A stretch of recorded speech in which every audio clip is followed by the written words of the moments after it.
Whakarongo mai koe ki te reo irirangi o Aotearoa. This is Checkpoint on RNZ National. I'm Lisa Owen. Haere aki nei, allegations an MIQ security guard who caught COVID on the job lied about having his mandatory tests for the virus. So how did he get away with it and what's the fix? COVID Response Minister Chris Hipkins is live. Game on, the Pacific Islands' first ever professional rugby teams are unveiled at long last. So why the wait? The live animal export industry is being scrapped to save New Zealand's reputation, according to the government. The beach dig for scientists wanting to uncover clues to earthquakes and tsunamis past. It's 100 days to the Olympics, but not as we know it. And we get into the groove at the world's largest Pacific dance festival. Don't forget, you can catch us live on Facebook. RNZ News at 5. Kia ora, ko Susana Leata with DNA. The Christchurch Mosque shooter is representing himself in a fresh legal challenge at the High Court in Auckland tomorrow. RNZ understands the judicial review concerns corrections and the conditions the terrorist is being held in. He was sentenced to life imprisonment for one of this country's worst mass murders and is being held in solitary confinement within Auckland's maximum security prison. Family members were informed about the court action this afternoon. Rosemary Omar, who lost her son Tarek Omar, says the news has been hard to take, especially given the timing. I think the timing is really pretty bad, given the fact that it's first day of Ramadan today.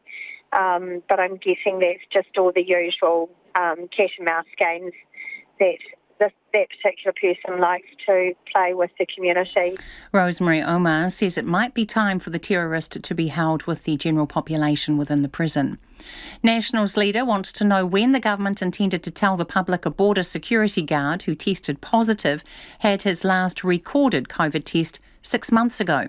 Official records show the guard at the Grand Millennium MIQ facility, Case B, was last tested in November, despite mandatory fortnightly testing. MB officials revealed the information in response to opposition questions at Select Committee today. The Prime Minister later told Parliament the guard had lied to his employer. Nationals' Judith Collins says it's unfathomable. Well, I'm actually shocked by this, and if it wasn't for Chris Bishop asking the question today and insisting on continuing to ask the question, we would not know about this. So I've got a question for the Minister and the Prime Minister. When were they ever going to tell us? Judith Collins says the stonewalling of crucial questions today by government MPs shows the Epidemic Response Committee should be reconvened. An ordering error was behind the Canterbury District Health Board receiving 1,400 more COVID-19 vaccines than expected. The Health Board has been rushing to make use of the vaccines, which arrived on Friday last week before they expire today. A spokesperson for the board says they usually only have a small number of unused vaccines left over at the end of each day, but Monday and Tuesday of this week were one-off exceptions to that due to an ordering error. The spokesperson could not confirm how many of the 1,400 doses still need to be used or the cut-off time today. The COVID-19 Response Minister Chris Hipkins says he's happy to see COVID-19 vaccines go to people not on the priority list rather than be wasted. Ultimately, I don't want to have vaccines going to waste unnecessarily, and if that means that some people who might otherwise not get a vaccine a bit earlier, I'd far rather that happened than vaccines being thrown away. The board's executive lead for its COVID-19 response, Ralph Lassalle, has said he does not think there will be any wastage. Wellington bus commuters are facing serious disruption due to strike action by union members at a company running just under half the routes in the region. The Secretary of the Wellington Tramways Union, Kevin O'Sullivan, says at a stop work meeting today, members voted to reject the NZ Bus's final offer. Drivers voted overwhelmingly to strike. 200 to 2. Well, it's just unacceptable to the members at this stage. It's a significant cut in income and terms and conditions of employment, including reduction of a week's leave, annual leave, and it's just not acceptable. Mr O'Sullivan says 5 meetings over 2 months and mediation have failed to get an agreement. The police are following up with a number of callers since they offered a reward over the disappearance of Amberley Cruikshank. They announced the $100,000 reward yesterday to uncover what happened to the 2-year-old in 1992. Detective Inspector Stu Harvey told RNZ the reward was being offered because police inquiries had stalled. It's 4 minutes past 5. The granting of 2 conditional licences for Moana Pacifica and Fiji Ndrua isn't a guarantee the 2 sides will be competing in Super Rugby next year. New Zealand Rugby wants to establish a new competition from next year involving the Super Rugby Aotearoa sides, Rugby Australia's 5 Super Rugby teams plus the 2 Pacifica sides. A final sign-off on the licences is expected by the end of June. Robinson says while they're on the frontier of an exciting competition, there's still a lot of work to be done. It's my job to just sprinkle a dose of reality on today and still say we have a little bit of work to do. So we are, finalising business plans, so we're conditional on that. And obviously our friends at Rugby Australia, we have ongoing dialogue there. Rugby Australia says it's encouraged by today's announcement. First-time Olympian surfer Ella Williams is undecided about whether she'll get vaccinated against COVID-19 ahead of the Tokyo Olympics. Today marks 100 days until the Games start, and Williams and her fellow New Zealand Olympic teammates eligible for early vaccination as national representatives. I'm definitely doing my research into it. I haven't made a decision yet, but I'm definitely really thinking about it, yeah. Olympic surfer Ella Williams. Paris Saint-Germain are through to the Champions League semi-finals after beating holders Bayern Munich on away goals. Chelsea are also through after a 2-1 aggregate win over Porto. That's the news. Weighing up the facts. When firing a taser and firing a firearm, they feel very different in your hand. Asking for action. Our frustrations are at bursting point. We just keep on getting kicked to the back of the queue. Searching for closure.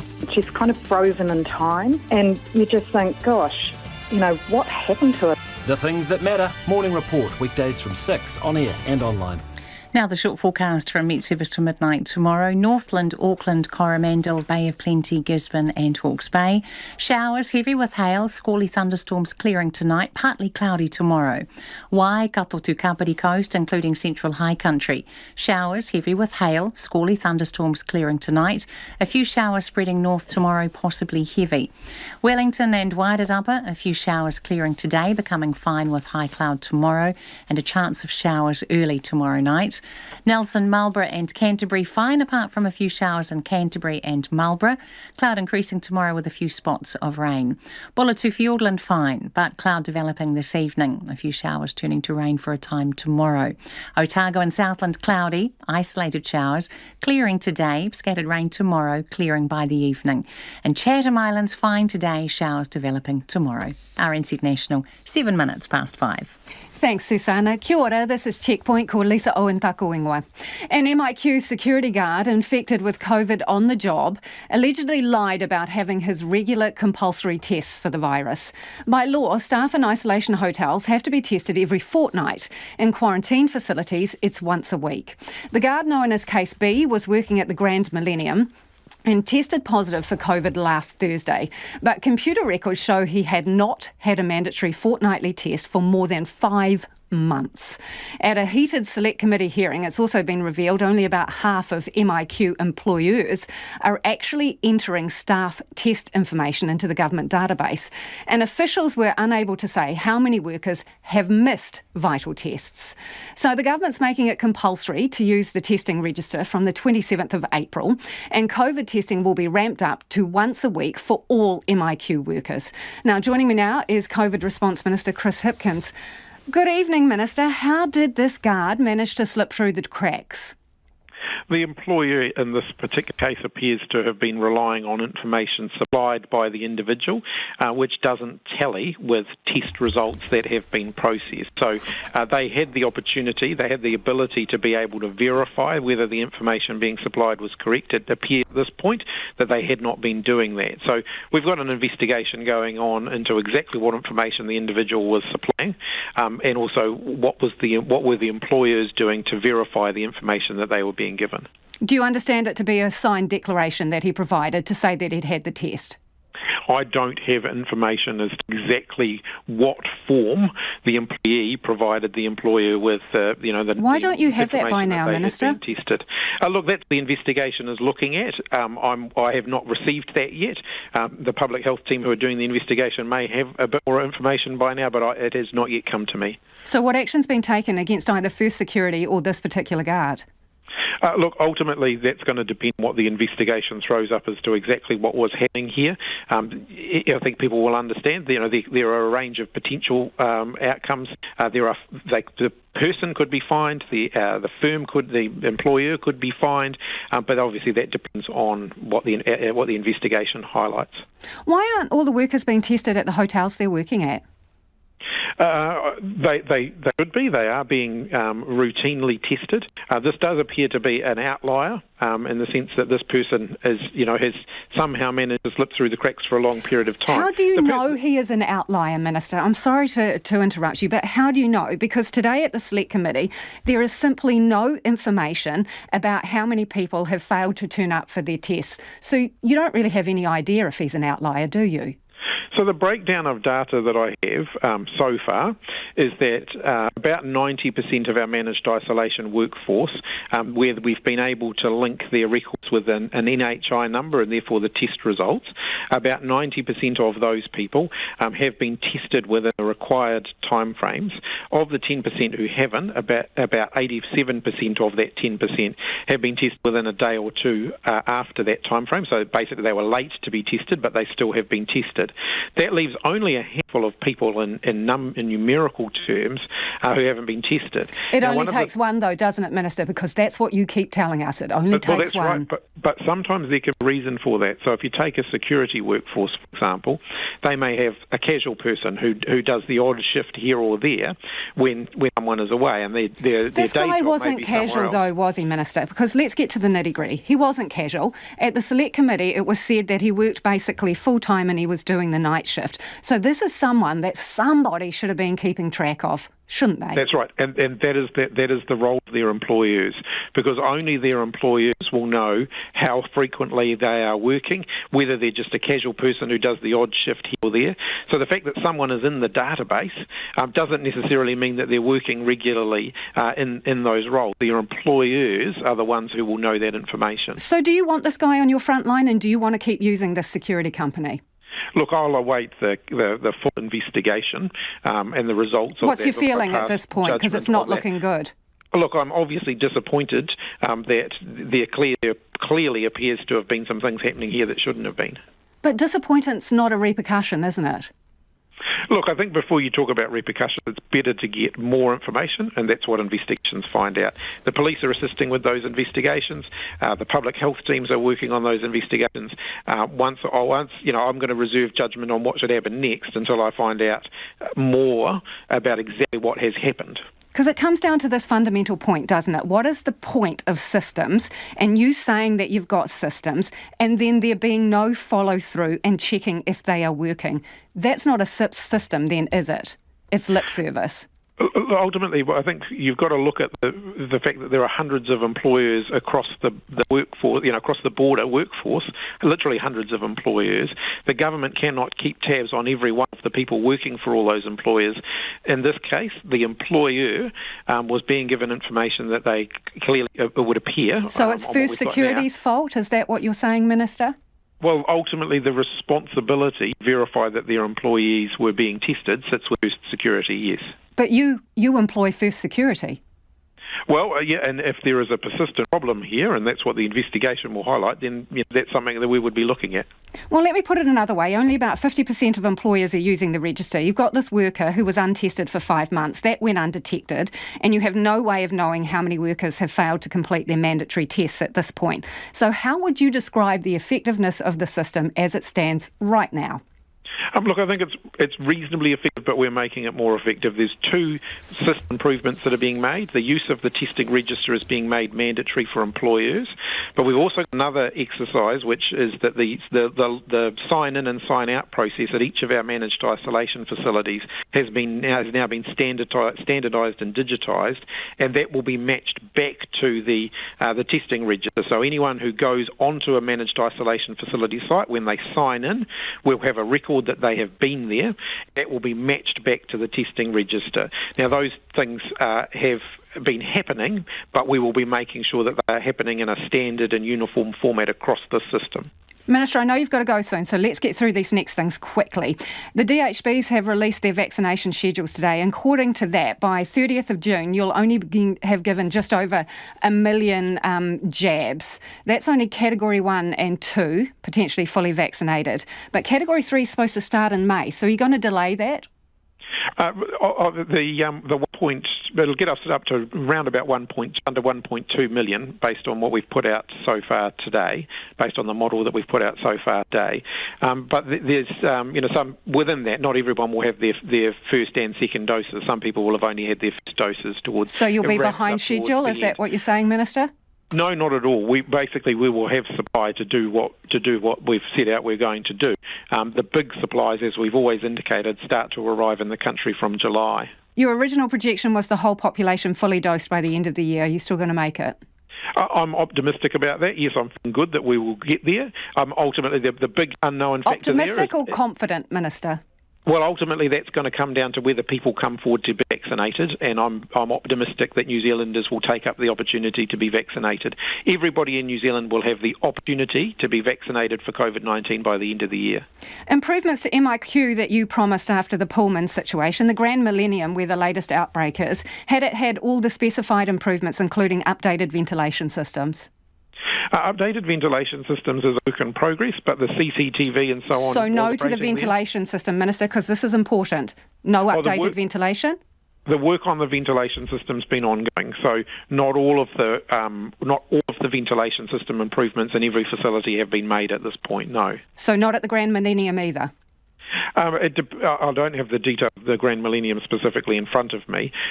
Because the briefing paper to you, Minister, said updating filtration systems, particularly in the lift, would reduce risks of spread by up to 90%. So that would seem to be a fundamental thing to get done. Are you saying that the Grand Millennium hasn't had those changes? Look, I just haven't got that in front of me. From memory, I think the Grand Millennium has the lift filtration systems upgraded, as has the Pullman, as has the other hotels where that was identified as a potential risk. But obviously, sometimes upgrading air conditioning systems can be costly. The lifts are usually quite easy to be done, which is why I think they have been done. But I just don't have that absolutely sitting in front of me now. Okay, maybe you can come back on this. And lastly, how confident are you that frontline workers are actually getting the vaccine as a priority? Because we've spoken to obviously DHB board members, people who are in backroom administration who are getting it, and obviously friends and family via Facebook in some cases. So of our frontline managed isolation workforce, we're sitting at about 88.5%. We're working our way through over the next few days that remaining 10% or so to make sure that they're either vaccinated or they're moved into different roles. The border workforce is more challenging because obviously, again, we're talking about hundreds of different employers and we don't have as clear line of sight on all of those. Certainly, the vaccines are being made available to them all. Appreciate your time this evening. That is the COVID Response Minister, Chris Hipkins there. Now, we're keen for your feedback on that. You can text us on 2101, tweet us at checkpointrnz or email checkpoint@rnz.co.nz. Interested to hear what you think about how the system is actually working and whether we're following up properly on people getting these mandatory tests. Now, the Prime Minister has told Parliament the latest MIQ worker to test positive for COVID lied to his employer. As we've been reporting, Case B, who tested positive for COVID-19 in the past week, had his last recorded test 6 months ago. Health officials also had to call in the police to help with contact tracing after his positive test. As well as the new information, today's Select Committee raised the hackles of the opposition after government MPs tried to stonewall certain lines of questioning. Our political editor, Jane Patterson, has more. The 24-year-old worker is a relief night shift guard at Auckland's Grand Millennium MIQ facility, one of 2 workers there to test positive in the last week. MB boss Carolyn Tremaine was questioned by National MP Chris Bishop. So they were last tested on the 8th of April, and prior to that, the last test that you have a record of was from November last year. That's what our information is showing, what we're in the process of doing. That's a 6-month gap. Mr Bishop was pursuing his line of questioning when Deputy Chair Labour MP Tracy McLennan intervened, suggesting the guard may not be subject to mandatory fortnightly testing. Okay, so...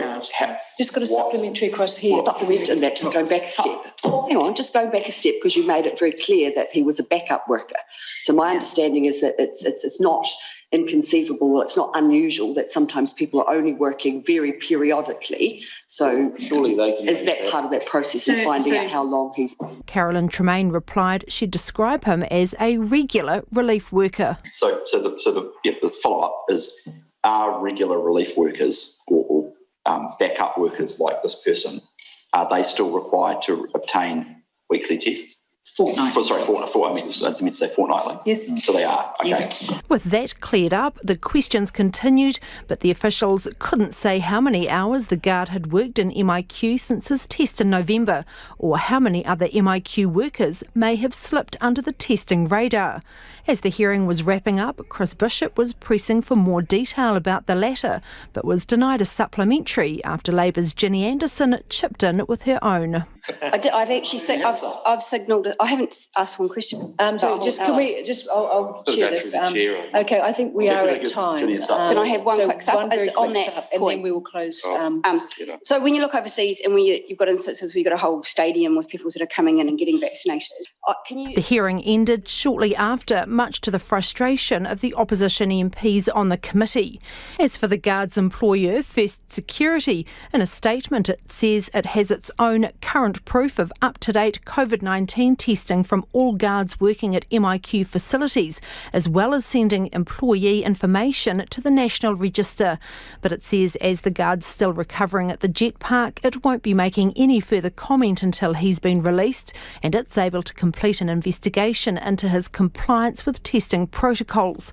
Carolyn Tremaine from MB says they're now checking back with First Security to see if they have any further information from manual records, but she denies the system is a mess. We have been strengthening all the systems across MIQ, and this is another system that we have been strengthening. It's gone from a manual system to more of a register system from February of this year. Jacinda Ardern told Parliament the border worker lied to their employer. There was a clear breach here around the testing requirements, and I would point out that it is obviously quite difficult when an individual, as we've been advised, has lied about being tested.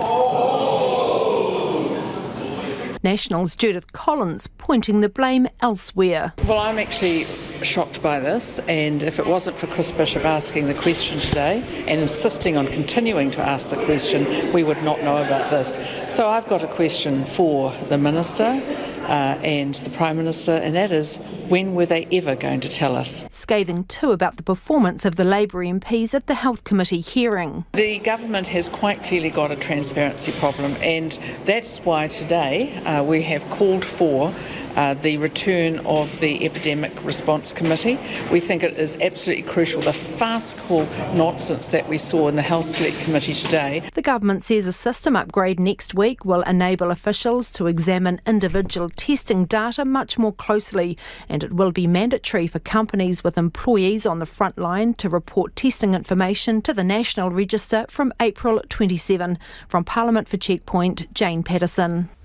The government is calling time on livestock exports by sea, saying New Zealand needs to protect its reputation and the welfare of animals. The ban, which includes a 2-year transition period, is the outcome of a long-running review into the trade. Here's our rural reporter, Maya Burry. As China looks to grow its national dairy herd, the country has been buying up New Zealand breeding cattle. In recent years, it's been the destination for all of New Zealand's livestock shipments, including in 2020, when 113,000 cattle worth $261 million headed offshore. but the sun is setting on the industry, with exporters given 2 years to wrap business up.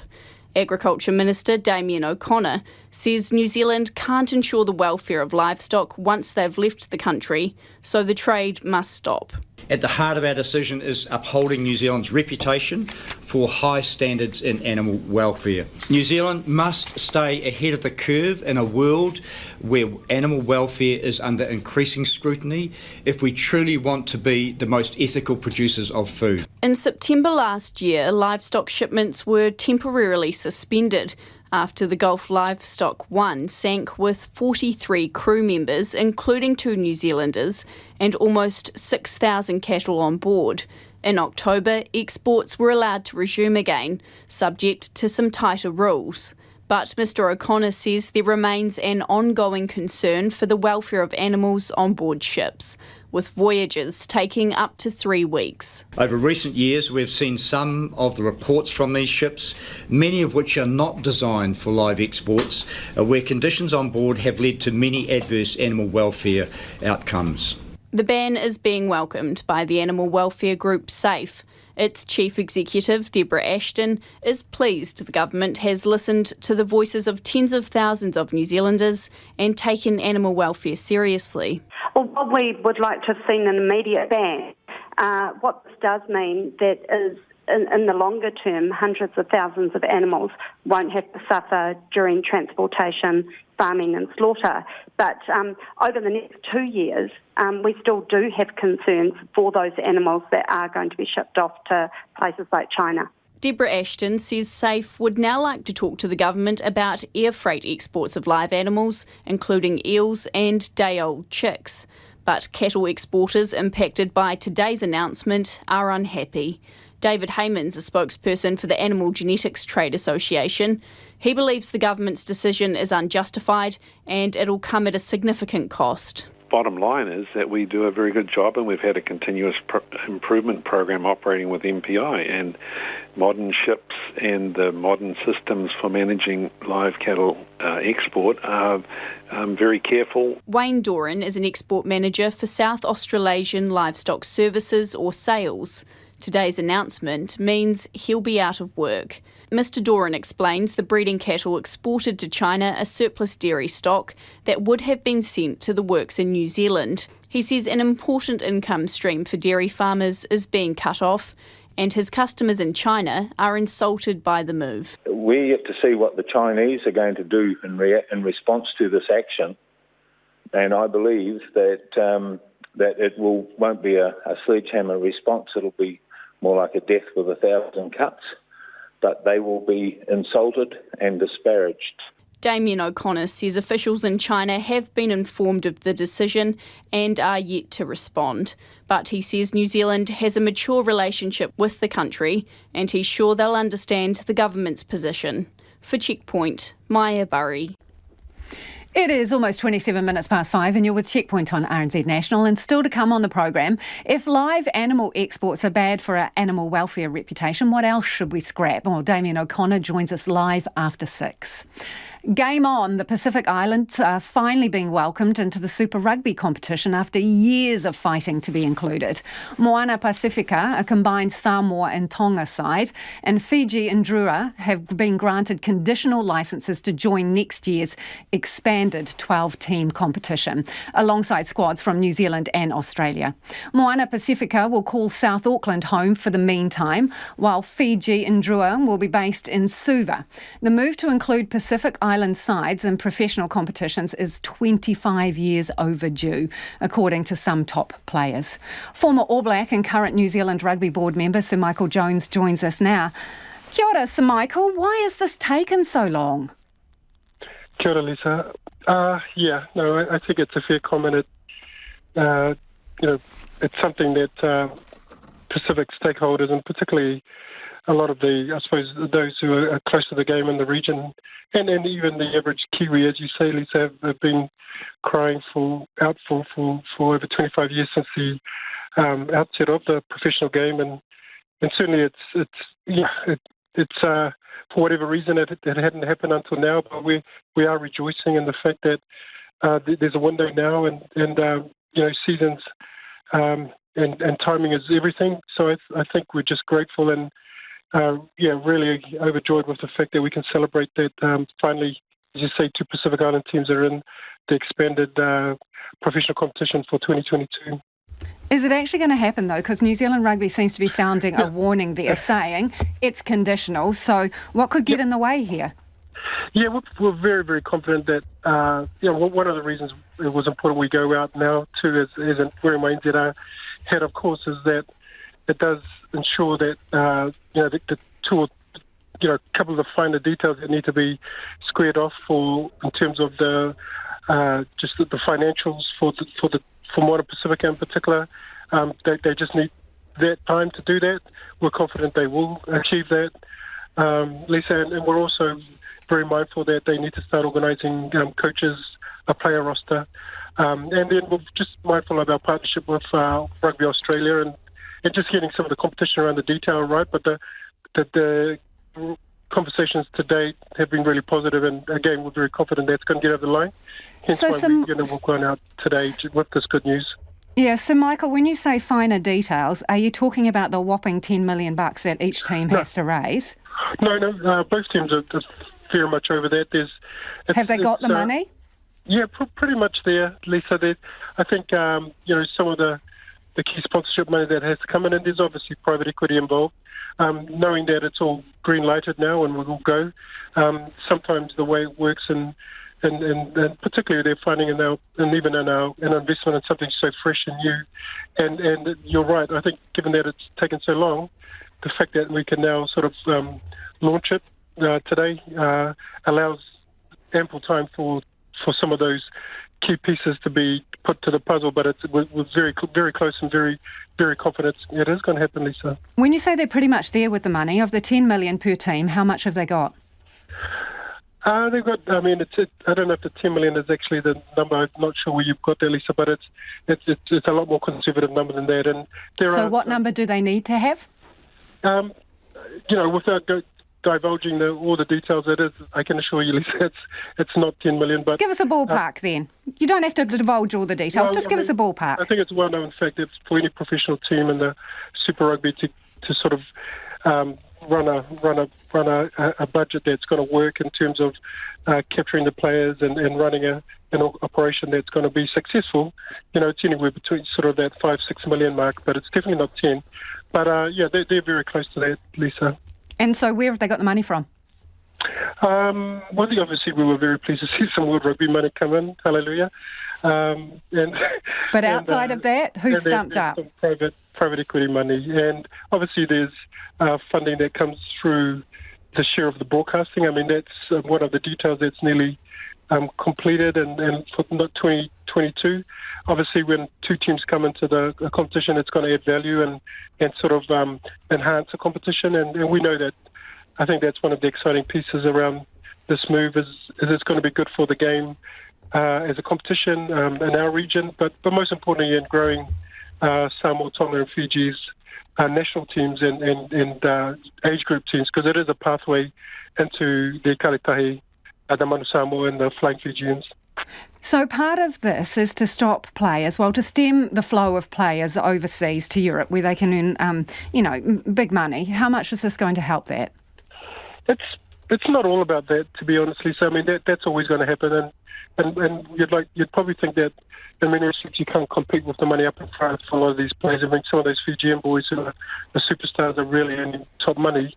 It's probably more about talent ID, identifying those players that are in the system already, but could potentially come into our system, and then ensure that rather than be floundering at 15 and 16 in the world, I think we all agree, and Kiwis are big supporters and believers in that I think the global game would have arrived when one or two of those Pacific teams deservedly are in the top 8 or even a semi-final of a World Cup. But I don't know if that kind of money will attract a lot of those big boys back, but it will definitely help those who might want to return, or they're in a different stage of their career, or for family reasons they want to be closer to home. Are we going to see a run of poaching? I don't think so. I think it's very clear that these teams, they're definitely not a six New Zealand team, and I've heard that rhetoric before. It's a team that is designed to build the game in Samoa, Tonga and Fiji. It's about those players already being earmarked. I mean, you might get a couple of boys coming back who are ex-All Blacks, maybe a 7 or 2, I'm just throwing that name out there, who are not in the system anymore, but want to contribute back to Pacific Rugby in the twilights of their years. I mean, he's still young as an example, but, there could be 1 or 2 players locally who want to contribute to what's happening of Pacific descent too, and just the kaupapa there, and I suppose the aspirations that Pacific people have had around the Pacific team and be part of that, because it is exciting. I mean, it is a monumental day for their journey. You mentioned 25 years. It probably goes back further than that. Since BG broke the ceiling for Pacifica people around their dreams and aspirations around rugby back in the 70s. So, Michael, before you head off, I'm wondering, Silver Lake, how much are they going to pump into Pacifica Rugby if they buy in? Yeah, I mean, they're obviously, they're there as a private equity company that has shown interest in this part of the world. You do hear rumors that they could be potentially, having discussions with Fiji Rugby Union. I think as a product and as a fit, there could be some real opportunities there for both parties. With Samoa and Tonga, I haven't heard that that's part of the equation for them, and maybe they're probably still progressing in some of the key areas around governance and just getting a few other things lined up. But yeah, who knows? They have definitely shown an interest, as you well know, Lisa, in this part of the world, and I think that's also the other piece around Moana Pacifica and Ndroa Fiji is that it's got a global reach, and it's going to be a game changer for the game, not just in this part of the world, but globally. Thank you so much for joining us this evening. That's Sir Michael Jones.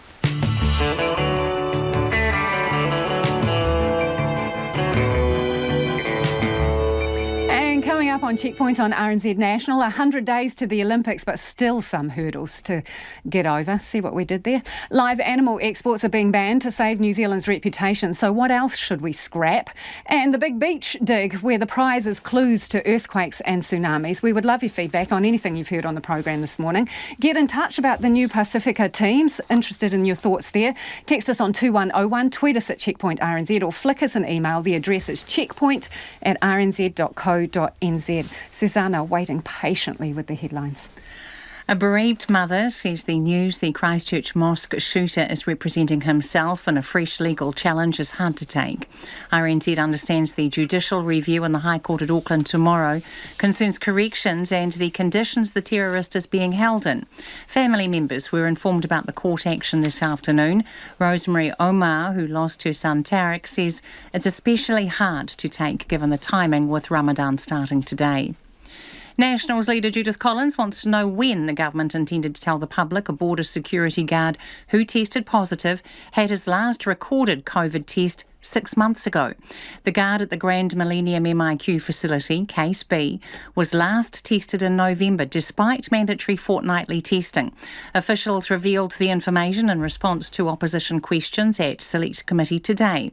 The Prime Minister later told Parliament the guard had lied to his employer. The COVID response minister told Checkpoint what the employer was doing to verify the information is being investigated. A cattle exporter says the government's decision to ban livestock exports by sea will cut off an important income stream for some dairy farmers.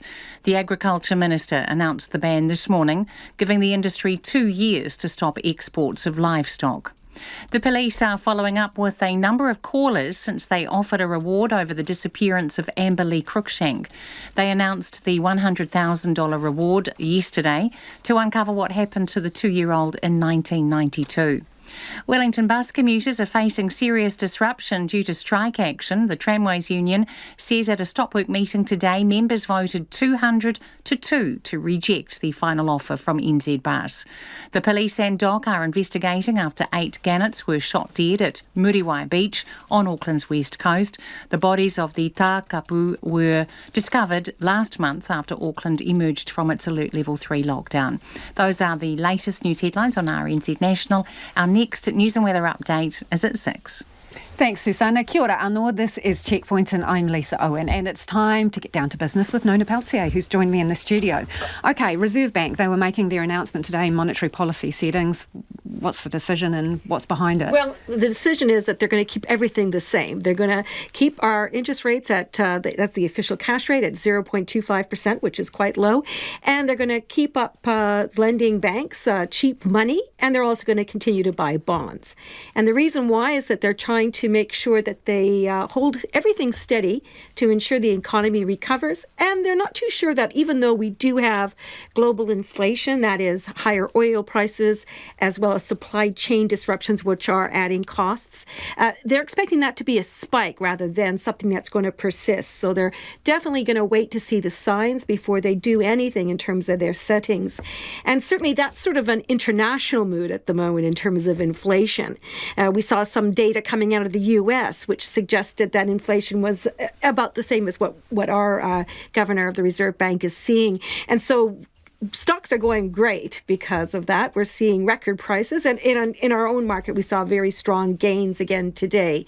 So that seems to be flowing through. Whether that continues, there's some economists that don't necessarily think that this inflation will just be a spike. They're thinking it might persist.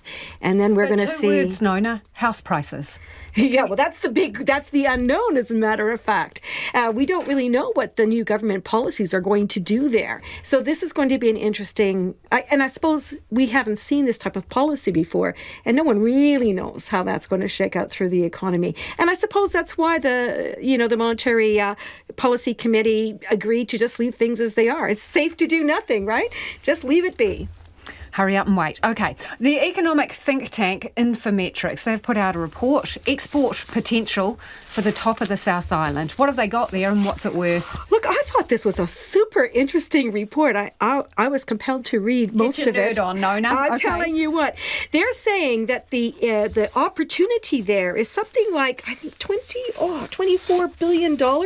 Unknown. Is it 24 or is it 29? No, 24 billion. 24 billion of untapped potential for exporters who are producing products at the top of the South Island. So that's our, wine, apples, kiwi fruit, logs, etc. They're saying loads of opportunity there. $29 billion worth. And how would you think you might be able to, get that up? Is by increasing the exports to countries we currently don't export. One of the things I looked at was wine, which is something we all know about for the top of the South Island. For example, they're saying Hong Kong, huge potential there. I don't want to miss out Canada, big potential in Canadians like wine. So have we got the supply of these things, though? Because you mentioned timber, right? Logs. Timber. Well, now, logs are not one of the big potential. It's more the finished products that we have an opportunity at. And there were a number of other things. I was quite surprised by this, like I say, this report that Infometrics put out. It's really interesting, and they call it food for thought. Certainly has a lot in there for people to read through if they happen to get their hands on it. Whether or not the producers in the top of the South Island are up for it, I don't know, but certainly there's opportunity. A lot of zeros going begging. Certainly. All right. Talk me through the markets. Okay, so the top 50 index, in line with what we're seeing overseas, ended up 95 points. That's 0.75% up. We're back toppy, 12,751 points. The dollar is steady at 70.1 US cents. No surprises because of the Reserve Bank there. 92.5 Australian and 51.4 British pence. Thanks, Nona. Nona Peltier with business there. 1 million COVID-19 jabs by the end of June and a centralised system to monitor how many doses have been administered. Those are the government's latest vaccine promises. Yet GPs say they're still in the dark about whether they'll be helping, and if so, they'll need to juggle the flu vaccine rollout, which gets underway today. Katie Todd reports. More than 135,585 doses of the Pfizer vaccine have been rolled out to date. Health authorities are poised to start giving vaccines to Priority Group 3, which includes people older than 65, from late next month. If all goes to plan, COVID-19 Response Minister Chris Hipkins says they'll be well into that group by the end of June, with 1 million Pfizer doses delivered in total. GPs say that goal is achievable, but the government hasn't told them whether they'll be helping. At the moment, we're a bit unclear as to what role general practice will play. We don't know what the expectations are within this vaccine rollout. That's Dr. Brian Betty, the College of GPs medical director. One potential problem is doctors' clinics are already getting booked up with another important vaccination program, flu jabs, which became available to over 65-year-olds today. If people are planning to get both the flu vaccine and the Pfizer vaccine in coming weeks, and will be doing so at their GPs, it's a slightly more complex coordination job. There has to be a 2-week separation between a flu vaccination and a COVID vaccination. Meanwhile, the government's progress against vaccination forecasts is set to become clearer. Chris Hipkins says weekly updates will be provided. We'll be providing weekly updates against the numbers provided in that forecast. It shows the planned vaccinations each week, and it will ultimately be the rolling total that we'll give you each Wednesday when we release the data. The government's also planning to include people's vaccination status in its new mandatory border testing register to keep track of which employees are getting their 2-weekly COVID swab. It's a system being set up after officials admitted today that only a third of the companies involved in MIQ were using the government's existing register. 513 frontline workers at MIQ facilities are yet to get one vaccine, more than 10% of the total workforce, although Chris Hipkins says a quarter of them are booked in for jabs over the next few days. The mandatory register gets the thumbs up from Matt Danaher, an organiser for E2 Union, which represents MIQ workers. He's been frustrated at the lack of clarity around the number of vaccinated MIQ employees, which until this week was given in the form of percentages. Certainly it was our understanding at one point the figures were over 90%, and that seems to have reduced. Now, I think it's understandable and not unreasonable that we've identified the reason why that's reduced is due to the relief workers and due to the fact that not everyone works in that space all of the time. But you would certainly hope that the DHBs or the Ministry of Health would have a clearer picture by now, really. Chris Hipkins says he approves more creative uses of any surplus jabs after the Canterbury District Health Board received in excess 1,400 doses last week, which needed to be used by today. Some Health Board staff made personal social media posts to tell friends and family they could come and get the vaccines. Christchurch GP Vanessa Wienick is surprised there wasn't an official plan. It seems like there's a bit of a disconnect between the people who are actually operating the system and the people who are making the plans. And so I think this just highlights that they need to probably tighten those systems up. In a statement, the Canterbury District Health Board said the surplus was a one-off exception due to an ordering error. Chris Hipkins says the overall wastage of vaccines in New Zealand is low, at about 3%. About 60,000 to 70,000 vaccines are arriving in the country every week. For Checkpoint, ko Katie Todd, TNA. The US, South Africa and the European Union have pressed pause on the rollout of the Johnson & Johnson vaccine after reports of rare blood clotting. World Watch's Paulina Lau has more. The use of the one-dose Johnson & Johnson COVID vaccine has come to a screeching halt.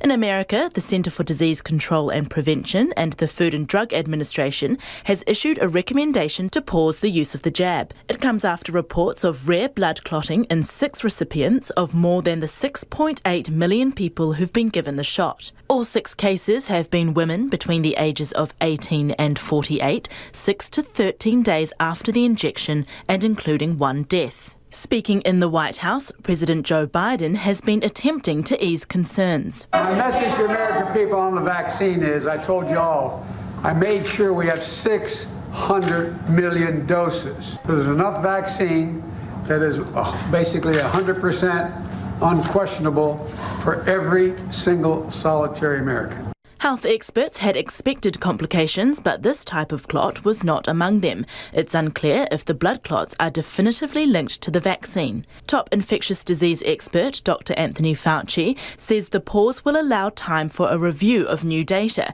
and notify healthcare workers over how to identify the clots and treat them. It's going to be more like days to weeks rather than weeks to months. You're talking about tens and tens and tens of millions of people who've received vaccine with no adverse effect. This is a really rare event if you look at what we know so far. The FDA says the pause is out of an abundance of caution. With the chances being less than 1 in a million, health officials are urging people to stay confident over the efficacy of vaccines, stressing there are no similar concerns in the Pfizer or Moderna vaccine. For those who've received the jab, doctors like Carlos de Rio, an Executive Associate Dean at Emory University, are calling for calm. Don't freak out. I'll be going on in my life, but I would be very attuned to my body. And if I develop shortness of breath, if I develop leg pain, if I develop a headache, and I'm within 2 to 3 weeks of having had the Johnson & Johnson vaccine, I would immediately notify my healthcare provider. The European Union has paused its rollout of the Johnson & Johnson shot, which started this week. It follows similar cases with the AstraZeneca vaccine, which prompted curbs to its use. South Africa was the first country to administer the J&J vaccine and has also paused its use, although there have been no cases of blood clots reported in the country. Closer to home, Australia declared yesterday it would not be buying the jab. In New Zealand, MedSafe is set to make an announcement tomorrow as to whether the Johnson & Johnson vaccine will be approved for use in our country. For Checkpoint, Perlina Lau. It is 12 minutes to 6. I'm Lisa Owen and you're with Checkpoint on RNZ National. And after 6 tonight, we'll talk to Agriculture Minister Damien O'Connor about why the government's called time on live animal exports. Britain is surging ahead with COVID vaccinations. Everyone over 50 has been offered at least one dose, and now people in their 40s are being urged to line up for their jab. But despite the success, Prime Minister Boris Johnson is cautious, saying the drop in infections is more to do with the lockdown. The ABC's Samantha Hawley reports. My first vaccine order. Thank you. I didn't feel anything. The UK is surging ahead and is on track to meet its target to offer all adults their first dose of a vaccine by the end of July. 32 million people across the UK have now had one dose. More than 7 million have been fully inoculated. So I was originally booked in for the Oxford vaccine last week, but that was cancelled and rearranged given the new guidance on blood clots. People under 30, like this woman, are now being given the Moderna vaccine. It's been really efficient in reorganising it so quickly, and I think it reassures people that there are alternatives if they're worried. But Boris Johnson is cautious, saying the vaccine success is not the reason for the drop in the infection rate. Yes, of course, the vaccination programme has helped, but the bulk of the work in reducing the disease has been done by the lockdown. So, as we unlock, the result will inevitably be that we will see more infection. Sadly, we will see more hospitalisation and deaths. England began reopening this week, with outdoor dining at pubs and restaurants now allowed, and retail outlets operating again. And the British leader hopes the current roadmap, which will see all restrictions lifted by mid-June, will eventuate. But he can't guarantee it. It is very, very important that if we're to get there in the way that we all want, that people continue to be cautious. The vaccine take-up so far is at around 95%, leaving some people vulnerable. Public health expert Gabrielle Scally says a third wave of cases is highly likely. Samantha Hawley reporting. The countdown is on again for the Olympics, but with 100 days to go to the Tokyo Olympic Games, there's still some uncertainty for athletes. Our reporter Felicity Reid and cameraman Dan Cook have this report. After a year of uncertainty, there's still some hurdles for athletes hoping to go to the Tokyo Olympics. First, it's whether they've made the cut. New Zealand Olympic Committee CEO Kieran Smith says not all potential Olympians have been able to get to the required qualification events. That's still problematic in some areas. We have 187 athletes who have qualified either individual spots or spots in a team. So there's a good deal. We anticipate around 200 in the team. So there's still a few that might manage the opportunity to cement their place. Some of those events are now starting to take place and be rescheduled around the world. So we're very hopeful that athletes have the opportunity to complete the process. Then there's getting the COVID-19 vaccine. Athletes can jump the queue under the national significance category.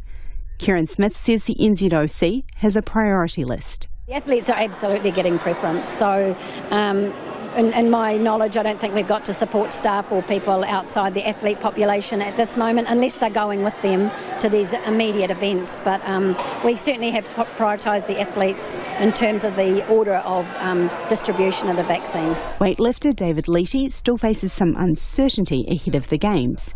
He qualified before the Games were postponed, but faced a refresher to book a spot in the over 109 kilogram event.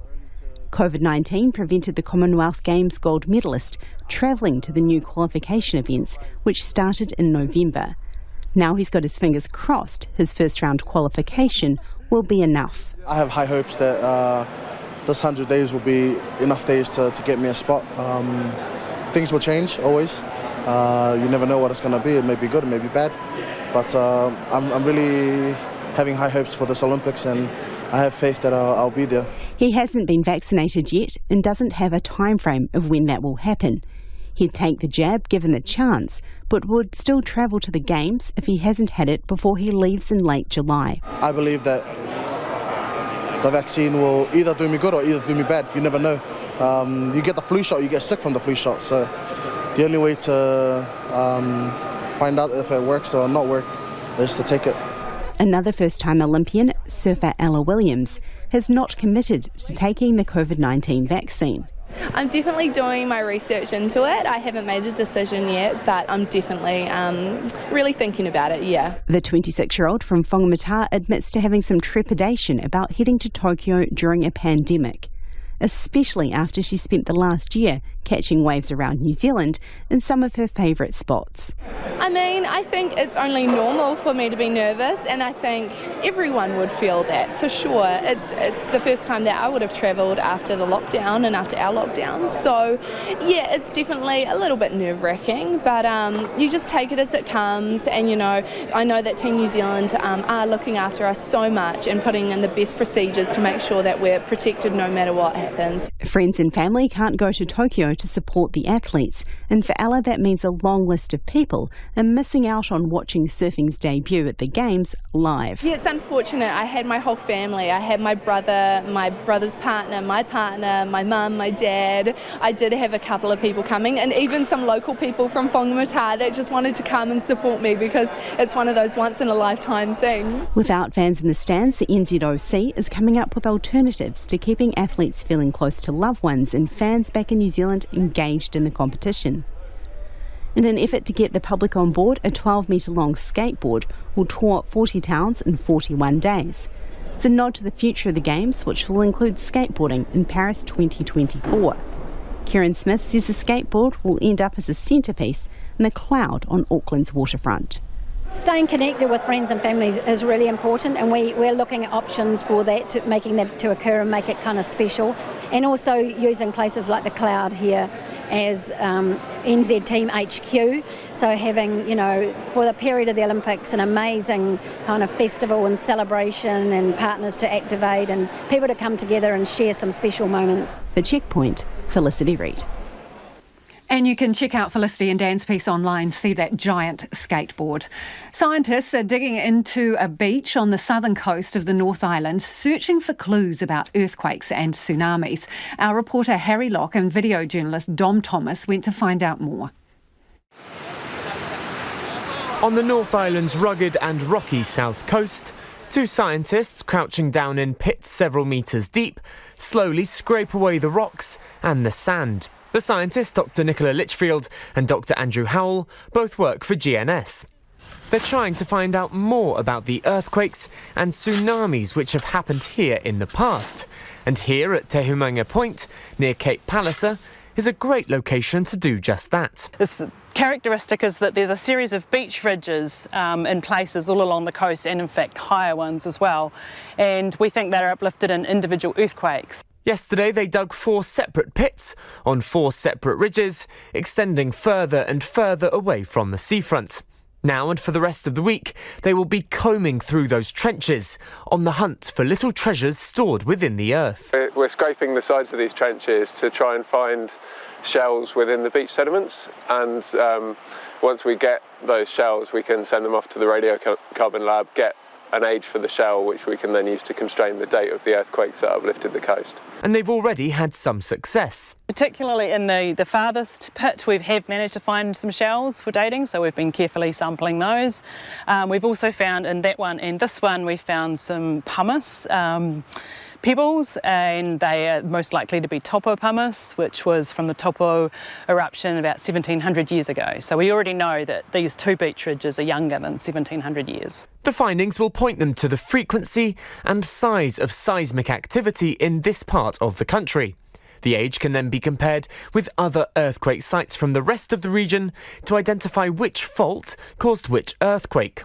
For example, the sites we're doing here, if the earthquake ages from the shells match the ages of some terraces, beach ridges north of Cape Palliser, that might tell us that the uplift is occurring on the Cape. There's a fault called the Palliser-Kaifora fault, which lies offshore there. That might be like a magnitude 7 to 7.5 and a tsunami. They're particularly keen to find out if any of the historic earthquakes were caused by the Hikurangi subduction zone, where the Pacific and Australian plates meet. It sits between 15 and 20 kilometres underneath Cape Palliser. Dr. Howell says the frequency and scale of the earthquakes it causes is still unclear. The only thing we can say with any degree of confidence is that Mataora Wairau Lagoon, which is over at Blenheim, that went down in, we think, the last two subduction earthquakes in this part of the subduction zone. This might be able to tell you that this bit of land went up. Yeah, so if this bit went up and that bit went down, then that gives us a lot more information about what the earthquakes look like. A better knowledge of the size, frequency and impact of earthquakes is crucial for those preparing earthquake responses. It's kind of underpinning a lot of other research which other people are doing on hazards around the Wellington region. But they need to know, what earthquakes look like on the faults that uplift the coast here to be able to do their work. And while they won't be able to pinpoint the exact time when another earthquake will happen, it should at least give more clues and mean everyone is more ready for when it does. For Checkpoint, Harry Locke. Absolutely fascinating story. You should go online and check out Harry and Dom's footage there. Great drone pictures. RNZ News at 6, ngā mihi nui ko Susana Leatao at DNA. COVID-19 Response Minister Chris Hipkins has blamed a security company for failing to notice one of its MIQ workers wasn't being routinely tested for coronavirus. The security guard, who has been working at Auckland's Grand Millennium MIQ facility, recently tested positive. He apparently went months without being tested, and officials are investigating how this was able to happen. Mr Hipkins has told Checkpoint First Security was relying on information supplied by the employee, which doesn't match the Ministry of Health's National Register. They had the opportunity, they had the ability to be able to verify whether the information being supplied was correct. It appeared at this point that they had not been doing that. Chris Hipkins says 90% of MIQ workers are being tested within the required 2-week time frame, but there are dozens who haven't been tested at all. The government hopes 1 million New Zealanders will have COVID-19 vaccines before the end of June, but GPs are unsure if they will be helping. So far, more than 135,000 doses of the Pfizer vaccine have been administered, and today the government's released a week-by-week breakdown of vaccine numbers for each district health board. GPs have started distributing flu vaccines to people over 65 today, and College of GPs Medical Director Dr. Brian Betty says they want to know if they will be administering COVID-19 jabs too. He says he'd like clear guidance from the government, including its rollout plan for the rest of the year. MedSafe has approved the Pfizer COVID-19 vaccine being stored at a higher temperature, meaning it will be easier to distribute.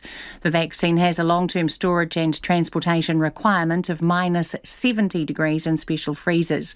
However, Pfizer now says it's okay to keep it at between -15 and 25 degrees in a standard freezer for up to a fortnight. The Director General of Health, Ashley Bloomfield, says this is a normal freezer temperature.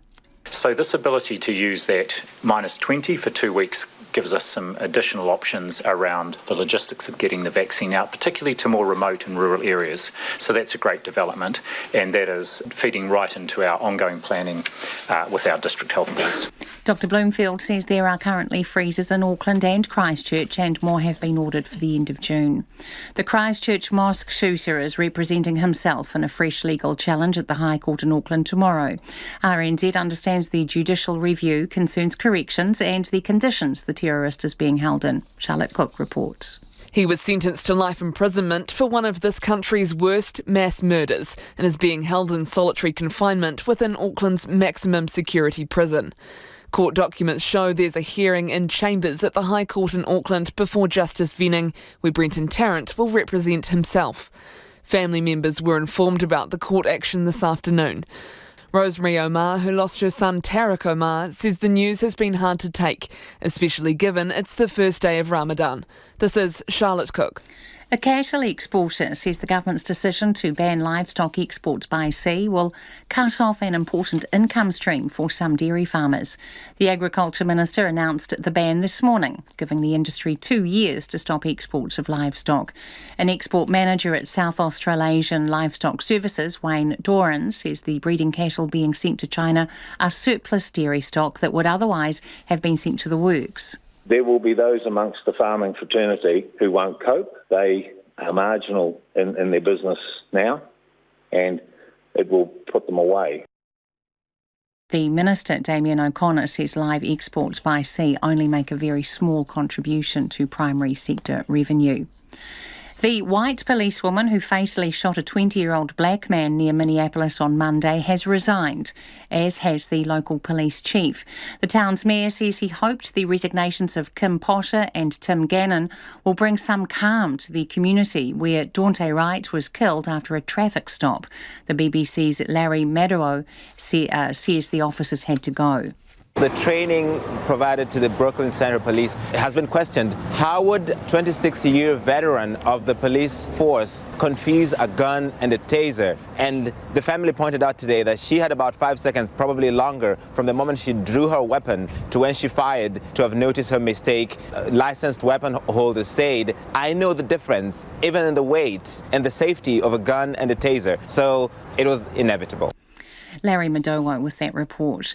It's coming up to 5 minutes past 6. There's no guarantee that the two Pacifica sides, Moana Pacifica and Fiji Ndrua, will play in a planned revamped Super Rugby competition next year, despite today's granting of provisional licences. New Zealand Rugby wants to establish a new competition from next year involving the Super Rugby Aotearoa sides, Rugby Australia's 5 Super Rugby teams, plus the two Pacifica sides. But New Zealand Rugby Chief Executive Mark Robinson says Rugby Australia is yet to grant its approval. They share our excitement and optimism about this opportunity, but like us also, they want to make sure that we have absolute detail around the financial model that we're looking at and competitive balance and all those sorts of things. Rugby Australia says it's encouraged by today's announcement. Olympic athletes are able to get priority for COVID-19 vaccination, but the New Zealand Olympic Committee says coaches and support staff will have to wait. Today marks 100 days until the Tokyo Games start, and NZOC Chief Executive Karen Smith says athletes heading to overseas qualification or warm-up events are at the front of the queue. The athletes are absolutely getting preference, so in my knowledge, I don't think we've got to support staff or people outside the athlete population at this moment, unless they're going with them to these immediate events. But we certainly have prioritised the athletes in terms of the order of distribution of the vaccine. New Zealand Olympic chief Karen Smith. England all-rounder Ben Stokes has been ruled out of the Indian Premier League with a broken finger. Stokes suffered the injury playing for the Rajasthan Royals in their opening match of the competition, and it also puts him in doubt for England's tests against New Zealand in June. That's the news. Tonight on Nights, there's a window on the world of science fiction. Is it making us too pessimistic about the future? We're on the hunt for the brains behind a book and exhibition about a Palmerston North squat that housed artists, musicians and anybody else needing a home for over 20 years. And this week's Hump Prize, Disaster on 4 Small Paws.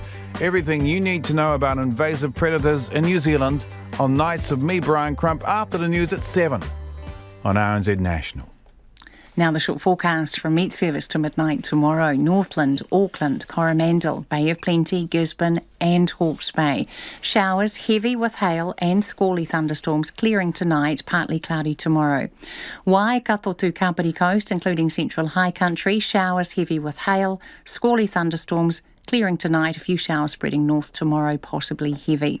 For Wellington and Wairarapa, a few showers clearing today, becoming fine with high cloud tomorrow, and a chance of showers by early evening.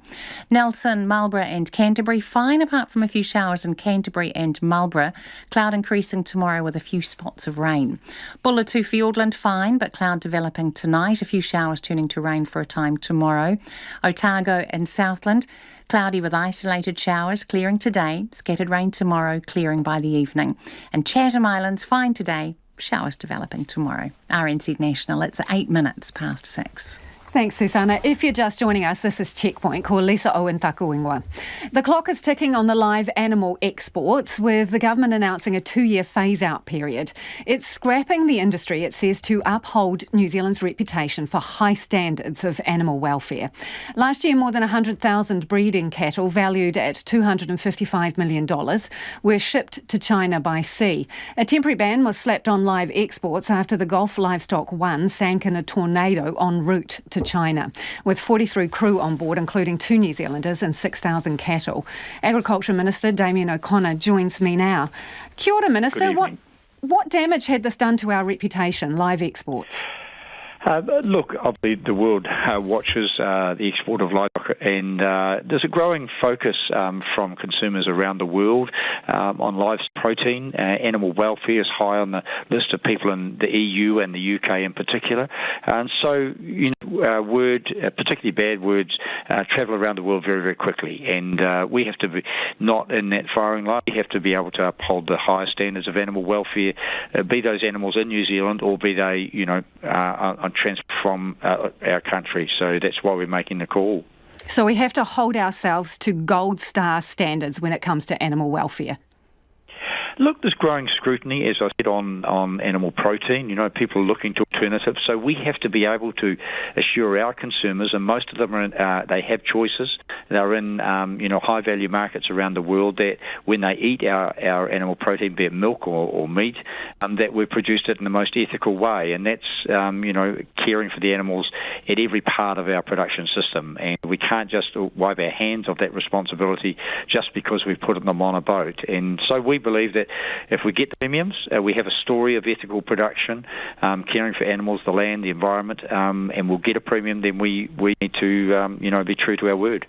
If reputational damage around animal welfare was one of your top considerations, and you have stated it was, then when are we going to scrap rodeos? Why are we still having chickens in colony cages and pigs in crates and greyhound racing and horse racing? When are you going to can those things if you're worried about reputational damage? Well, we take the advice from National Animal Welfare Advisory Committee on all of those issues. We're making progress on chickens and on pigs, rodeos. There's been changes in the way that they run them. All of these areas are being scrutinised. Again, it's not for scrutinised but not scrapped, Minister. Ideas. Minister, you are scrapping live exports because you say it's doing reputational damage to us around welfare issues. It has potential to do that. So do all the things I just listed, Minister. Well, sometimes there are incidents, but most of the protocols around that we can see, we can scrutinise and we can change. We can't do that if it's on a boat. So you're okay with the list that I just gave you before? You think that's okay in terms of animal welfare? We're very, very aware of the issues around that, and those things are under consideration by myself and my Associate Minister, Meka Whaitiri, and by officials. But we take advice from independent experts. It's not good just for politicians to rush in. We've done that with this issue as well, seeking the best advice we can through 2 reviews that have both concluded with changes recommended from the Heron, which we've implemented, but with ultimately advice from NAWAC saying that I think the trade should stop. So the last round of advice that you got, Minister, we've been asking your office for that. So are you going to release the documentation that you base this decision on? I'm sure you have access to all the information, as usually happens with all of the series of governance. When, Minister, you've announced the change, can we not see the evidence that you used to make this decision? Look, I'm sure you have access to, and make application for that through the officials and get that information. We're not going to block that. Are you going to proactively release it, Minister? You're saying that you're basing your decisions on expert advice. Can we see the expert advice? I'm sure you'll be able to see the expert advice. I don't have it in front of me, but I'm sure if you go through and make application, you'll get that. Make application? So are you saying we have to get it under the OAA, Minister? Well, you might be able to write a letter. I'll leave it up to you. OK, what consideration did you give to the prospect that this could have the perverse effect, a ban could have the perverse effect of contributing to poor treatment of animals, because the void we leave may be filled by countries who have, less high standards, welfare standards for animals? Look, that was an argument when it comes to our initiatives around climate change as well. That is that if we don't produce, food in an efficient way, that someone else produces it inefficiently. All we can do is do our best as a country, showing leadership to the world. We're making a stance here. We're not telling anyone else what they should do, but we have to make judgments for our own reputation, for our own systems and our own country. So the cattle that would normally be shipped offshore, would they just be slaughtered? No, they may be grown through farm systems. Look, farmers have a number of options. This has been one that has been on the table for them. It's been an attractive one. We're not trying to deny that at all. But overall, there are a lot of farmers out there who don't like this trade, and we'll be happy to see it stop. But do you accept that a large percentage of the cows, as industry is telling us, will be slaughtered if they can't be sent offshore? Look, all the animals we have in our country and our production system are eventually slaughtered. The question is when. We have to do that. We have to treat them while they're alive in an ethical way with high standards of animal welfare, and we have to ensure that they're slaughtered in the best possible way. What concerns do you have that China may retaliate in some way as a result of this ban? Look, this is not about China. This is about animal welfare. But it is about China if they're a trading partner and they decide to take some form of action against us. So what concerns do you have around that? We've notified, a number of trading partners. We haven't had direct response from any of them yet at this stage, and so we'll deal with that when we get feedback. So 2-year wind down, any compensation for infrastructure that these companies will have, businesses built on this, or contracts that they may lose? No, that's why we have the 2-year wind down. And, most people across agribusiness are adaptable. They are facing change all the time, be it market prices. And this change could sink some of them, industry says? Look, it may do, but we accept that.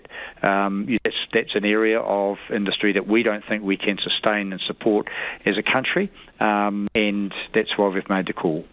So you are prepared to accept that sacrifice in essence, that some people will lose their businesses?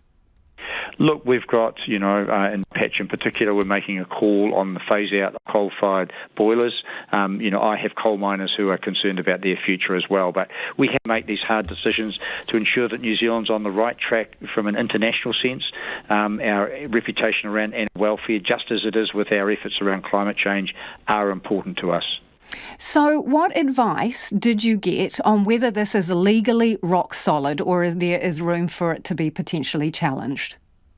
I haven't had any advice on that per se. You didn't get any legal advice? That is, we have an ability to intervene here. There may be people who want to challenge that. We'll wait and see what the reaction is. But, it was a thorough process for us to go through and consider and weigh up the options here, but ultimately it's the reputation of us as the producer of ethical animal protein in a world of increasing scrutiny. We believe that we can't sustain live exports by sea. They can go by air where the trips are shorter, the animals are probably more valuable, and the cost is higher, but just putting them on a boat that 80% of which were never designed to shift animals. They've been refurbished, most of them are old, and there are issues with many of them. We're out of time, Minister, but I just want to be clear on this. You sought no legal advice about this ban?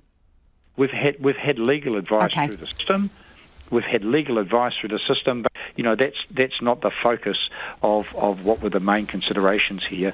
People always have the right to go and challenge through the courts. Understand. We can't prevent that.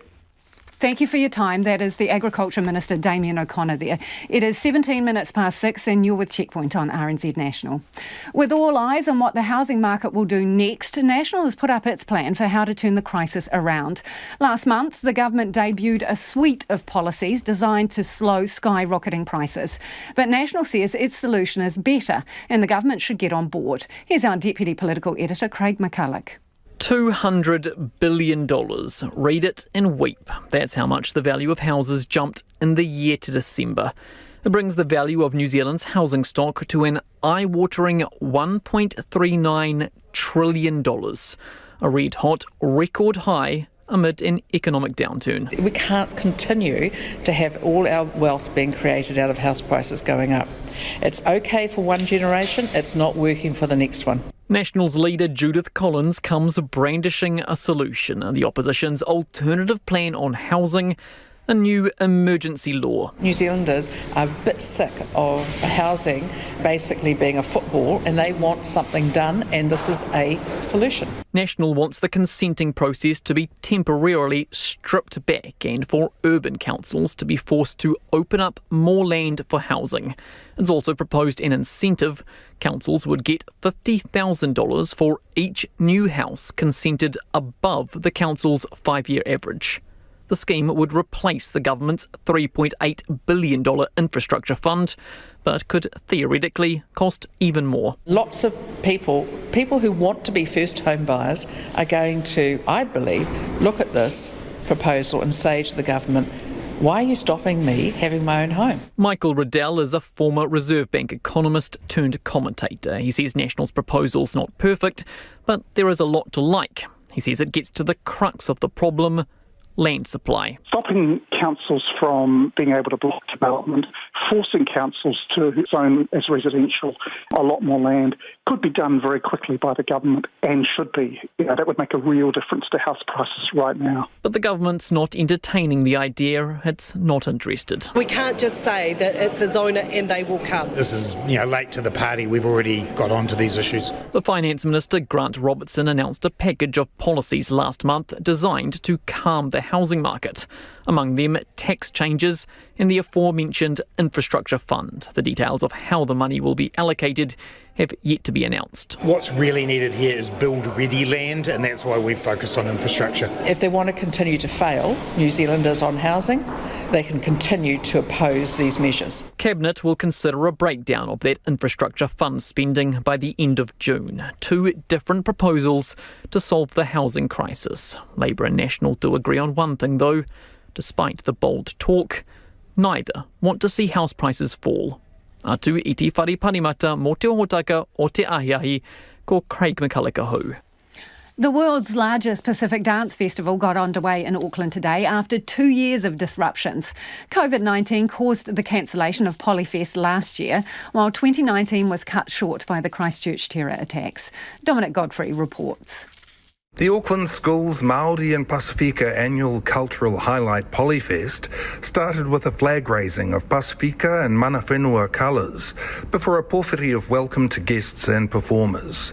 Polyfest director Sayuli Teri Leo Ma'u says they're really excited to have the festival underway after last year's COVID cancellation. It's still a lot of uncertainties and a lot of anxiety out there, but at the same time it's kind of overcome by the resilience of these kids and the resilience of the community that comes around this. Everyone wants this to happen, but we're wanting to do it safely and just, as soon as possible get those kids back on that stage. A deputy principal at Mangere College, Mele Ngalinu'u Sam, is one of Polyfest's Samoa stage coordinators. She says numbers have taken a bit of a hit this year with COVID, but there's much to look forward to. The Ministry of Pacific Peoples, who are the sponsors for our tautalanga, for our speeches, and they have provided us with some challenging topics. So it'll be interesting to see what the kids have to say, and also performances as usual. For her Tongan stage counterpart, James Cook High School's Whane Fusipongi Ketu'u,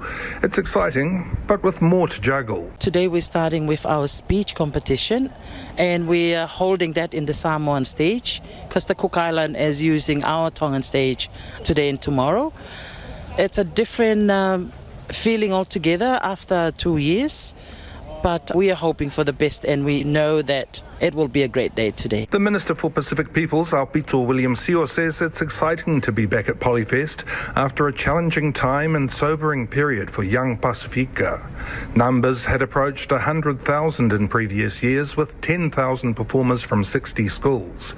Aupito says Polyfest was founded on helping Māori and Pacific cultures survive and thrive. Recognising that more than 60% of our Pacific population are New Zealand born, but they themselves told me in 2018 that despite them being New Zealand born and despite many of them not being well versed in our languages, that languages and cultures were still important. Aupito says without them, ties are lost to the land, seas and environment, putting identity at risk.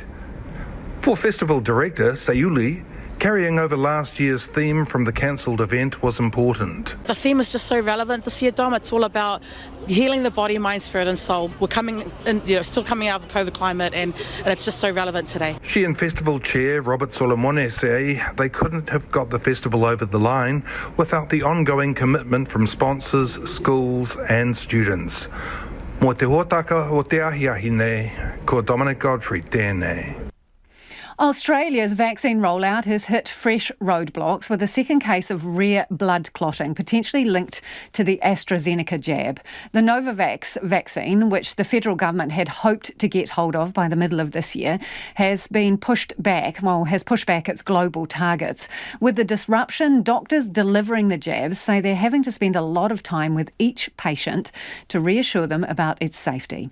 That's having an impact on their bottom line, with GPs complaining they're not being reimbursed adequately for the process, something that's discouraging more medicos from signing up to the program. The ABC's Nick Grimm reports. Dr Chimera Ranatunga has just finished a vaccine clinic at his medical practice at Werribee in Melbourne's southwest. So we have had about 50 patients come through today, and we have just vaccinated all of those. There was quite a lot of questions around the vaccine.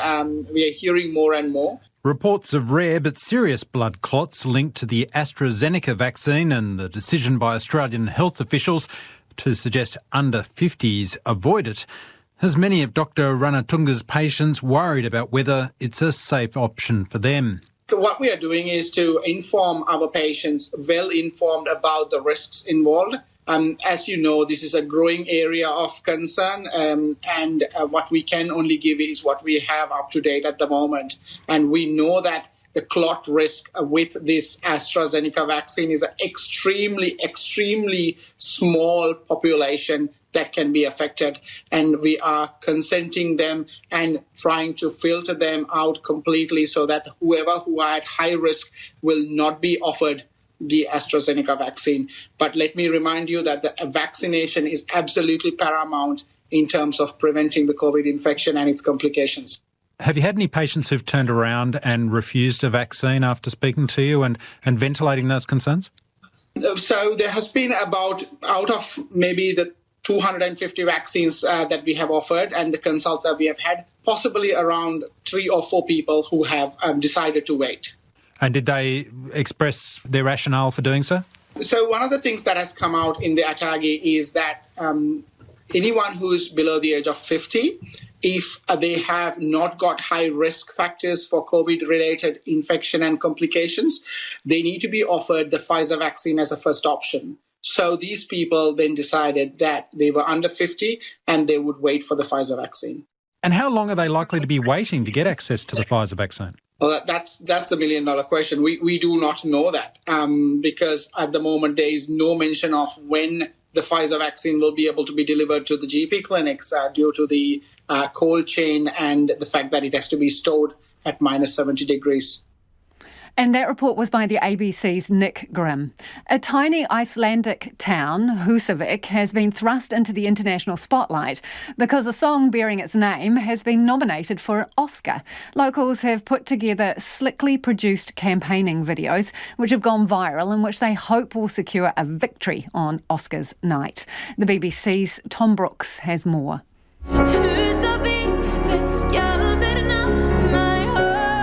Husavik, My Hometown, became an Oscar-nominated song last month. It's taken from the rather strangely titled comedy movie Eurovision Song Contest The Story of Fire Saga, starring Will Ferrell and Rachel McAdams, which was shot in Husavik.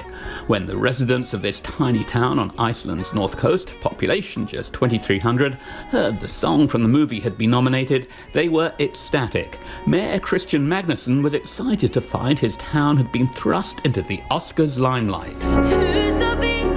It's one of the biggest stages in the world and one of the biggest TV events. So for us to have a song named after our small town is quite special, to say the least. With this great big world before me. But the Oscar nomination didn't just happen. The townspeople waged a social media campaign to raise the profile of the song. After it had been named on a preliminary Oscar shortlist, they created a professional video that went viral, masterminded by local Husavik entrepreneur Ollie Olesen. For us to get so close to the Oscars, I mean, of course we had to do something. And we are blessed to have incredible filmmaker living here in Husavik. He was ready to team up with me, and we went for it. We got the best actor in town, and yeah, I mean, it went well. People responded very positively to the video. Welcome to my hometown, Husavik, the most beautiful town in the world. The video was a labour of love. It included a contribution from a fictional Husavik resident called Oscar Oskarsson, who of course is very desperate to get the Oscar. The people of Husavik is very excited. Oscar Oskarsson is played by local actor Sigurdur Illugason, who does see the absurd side of the whole venture. Life is not so good in COVID. We have to make some fun and have a good time. The Husavik song, which earned an Oscar nomination, is seen as an anthem fit for COVID times by one of its creators, in that it's about realising what's important, the fundamentals, home and love. For Seven Katecha, who co-wrote the song, it's meant a lot to see how much impact his artistry has had on the residents of Husavik. You write songs and hope they connect, and for that, it's one of your songs to sort of become an anthem for a town like that is fantastic. The industrious people of Husavik have even put together a second video in their campaign to win an Oscar, and the town will be creating its own version of a red carpet. Celia Johannesdottir is a Husavik town councillor. We're going to paint a street red in the middle of town, and we're going to invite everybody to walk down or go down the red carpet with us, enjoy and celebrate with us this nomination and what is happening.